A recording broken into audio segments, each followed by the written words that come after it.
Salut la jeunesse. Aujourd'hui on est parti sur un nouveau format, un format inédit, le format 2A, écrivons un chapitre. Ça promet d'envoyer du bois.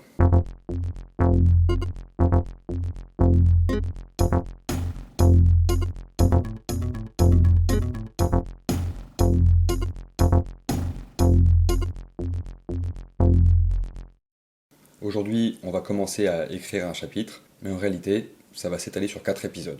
Aujourd'hui le premier, je vais vous expliquer le contexte, ce qu'on va écrire, ainsi que le cahier des charges, où est-ce qu'on veut aller, qu'est-ce qu'on veut faire dans ce chapitre.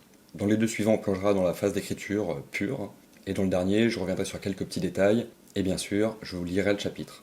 L'œuvre dans laquelle on va se plonger s'appelle Le geste de Roland. C'est une œuvre que j'écris à plusieurs mains avec un ami. C'est entre guillemets une œuvre courte, qui va tout de même faire quelque chose comme 200 pages au final, sous format livre de poche on va dire, et qui est franchement humoristique. En tout cas, j'espère que ça vous fera marrer. Le geste de Roland, c'est une histoire qui se passe au Moyen-Âge. Alors bien sûr, un Moyen-Âge un petit peu déglingué. Une histoire parodique, anachronique, avec des personnages hauts en couleur forcément, caricaturaux, avec des situations grotesques, du comique de situation, de l'absurde, bref, tout ce qui peut nous faire marrer. Le livre est constitué d'environ une quarantaine de chapitres, dont un paquet sont déjà écrits, ou en tout cas bien avancés. Aujourd'hui, on va s'attaquer au chapitre 6, qui n'a pas encore de nom.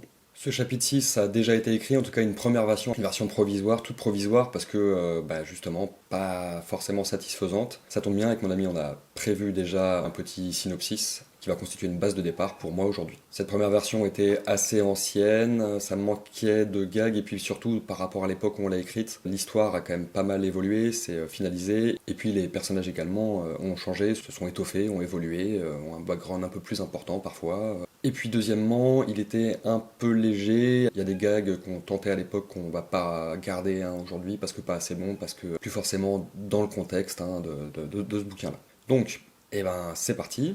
On va avoir trois personnages, trois protagonistes dans ce chapitre. La principale, qui va d'ailleurs être le personnage par qui on va vivre ce chapitre, à travers ses yeux, qui s'appelle la princesse Claire. On va ensuite avoir un personnage qui va apparaître au début du chapitre, qui s'appelle la duchesse musicale, la duchesse Lucie musicale, qui s'appelait avant la duchesse électrique. Bon, on a changé, on préfère ceci, c'est quand même plus doux. Et enfin, une troisième personne qui s'appelle Roland des Mécaniques, qui est une personne qu'on aura déjà vue dans les chapitres précédents, pour le coup, qu'on connaît déjà un petit peu, entre guillemets, quand on a lu le début de l'histoire. Voilà les trois personnages qui vont être présents dans cette scène. La princesse Claire, vous allez voir très vite, est un personnage qui n'est pas très malin, on va dire, pour le dire gentiment, qui est aussi victime, en tout cas qui échappe à des attentats tous les jours, parce que pour de sombres histoires politiques, on en veut à sa petite personne. Et c'est aussi quelqu'un, apparemment, qui est physiquement très intéressant et qui passe son temps soit à courir nu, soit à recoudre ses habits. Donc voilà, vous avez déjà une petite partie du contexte finalement.